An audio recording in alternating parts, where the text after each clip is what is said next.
Welcome to Words on the Outside with Laura Bynum.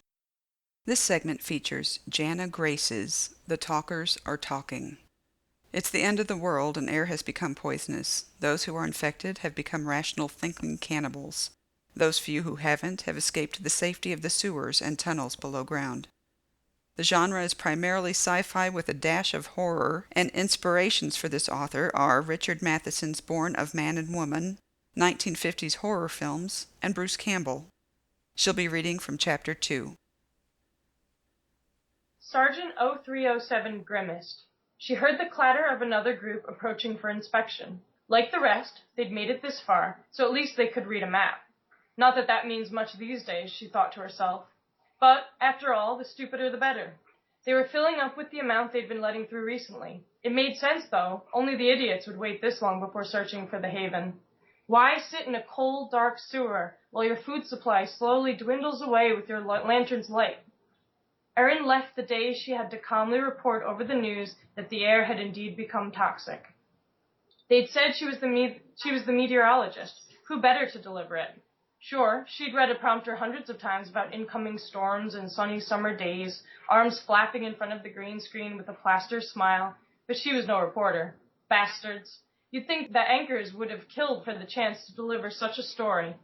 Maybe even they had a bit of a soul. But Erin was ready for it. Way back in October, when a few scientists had published bits about an odd reaction in the air, she had cut the clips out for the display on her fridge. As the weeks passed and the rumors about South America, as well as her daily forecasts, seemed to support the theories, she began charting. It's not that she was paranoid, just prepared. And when your own environment turns against you, preparation is the only way to survive. Erin didn't wait a day to hear if it might be temporary.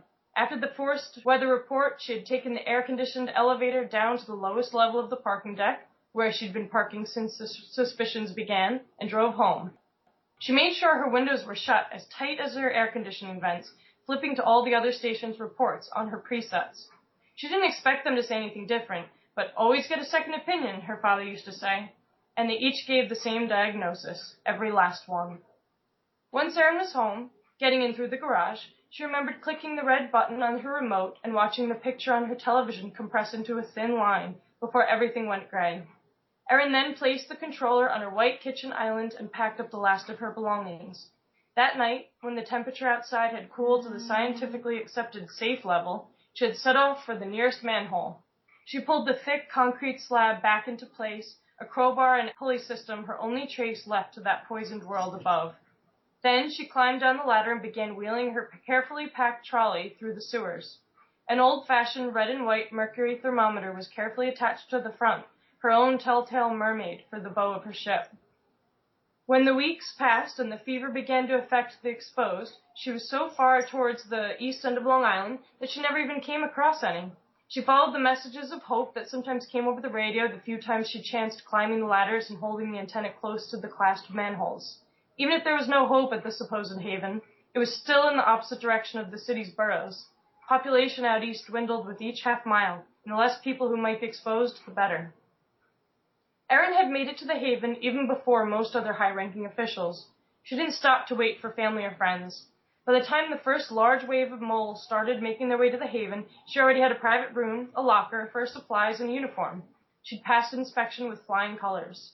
And now she calmly waited in the dark to try to find others like herself and the elite, weed out the dangerous and identify the useful, but most important, determine the breeders. As this new group approached her checkpoint, Sergeant 0307 clipped her helmet's visor shut and stepped out from the shadows, machine gun ready.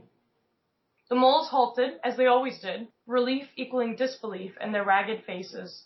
She lowered the tip of the gun slightly. "Hello, fellow travelers. Welcome. You made it. If you'll just step this way, one at a time, we'll get you through this as quickly as possible.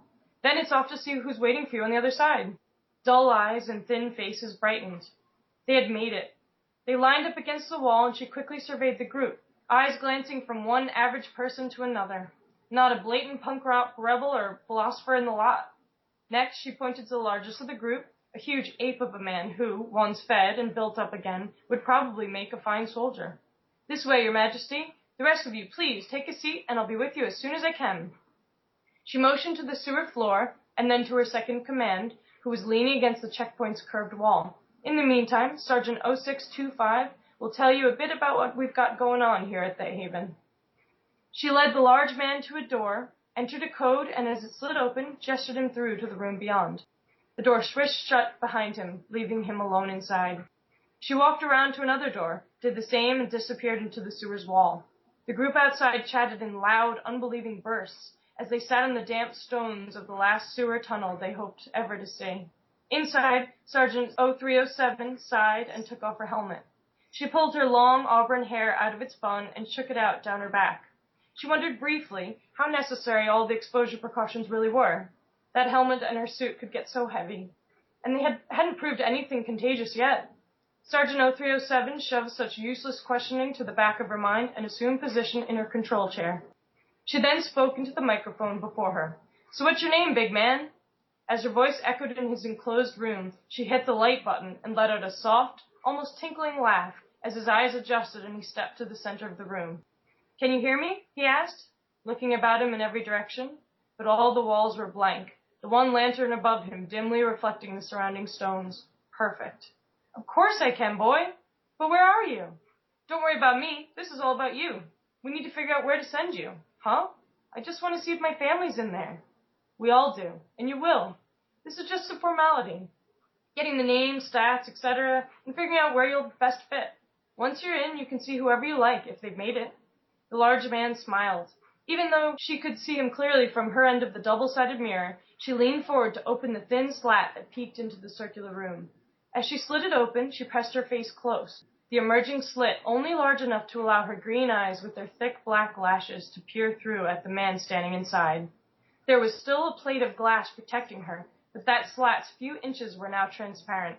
As he swiveled to the sound of the sliding slot, his eyes found and then focused on hers. She continued, her tone the same. "Okay, off with the clothes." She grinned at his shock, just like the rest. She hadn't been shocked, or even fazed when they'd asked her. Well, that's why she was a sergeant now.